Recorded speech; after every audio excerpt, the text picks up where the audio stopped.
Naka one-on-one na ng NBI ang 18 nagpakilalang dating sundalo na inutusan umanong maghatid ng male-maletang pera sa ilang opisyal ng gobyerno.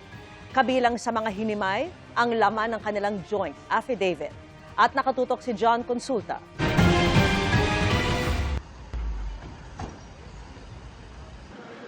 Muling nagpunta sa National Bureau of Investigation si Atty. Levy Barigod at ang nagpakilalang 18 dating Marines. Kaugnay ito ng investigasyon sa kanilang mga aligasyon, kabilang na ang mga umaring utos ni dating Ako Bicol Representative Zaldico na maghatid ng mga maletang may lamang pera sa ilang opisyal ng gobyerno. Ayon kay Atty. Levy Barigod, pumayag siya sa one-on-one interview ng NBI sa mga 18 Marines. May dala rin daw silang mga litrato ng identification cards na magpapatunay ng kanilang pagkatrabaho para kay Ko. Ang hiningi sa amin ng NBI, yung contract of employment, no? Mga screenshot ng mga chats nila, yung original ng mga pictures, and so many others, no? So, yun ang pag-uusapan namin ngayon. Dagdag pa ni Barigod, ilan sa mga sundalo, personal daw na naghatid ng maletang may lamang pera sa ilang personalidad.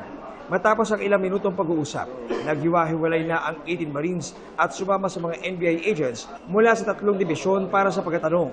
Ayon sa aming source, umikot ang pagtatanong sa laman ng joint affidavit. Hinimay ang kada paragraph at inalam kung may partisipasyon ang kada dating sundalo sa isinasaad sa joint affidavit.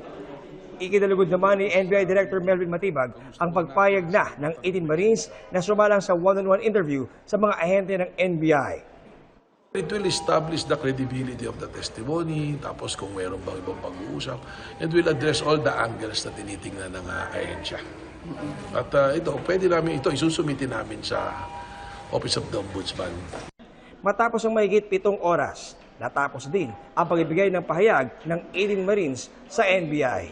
Ang na-observe ko po ay very exhaustive yung mga pagtatanong ng mga investigators at sinagot naman lahat nila, pero hindi pa kami natapos, no?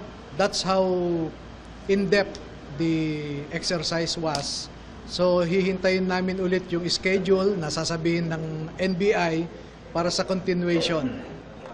Para sa GMA Integrated News, John Consulta, nakatutok 24 oras.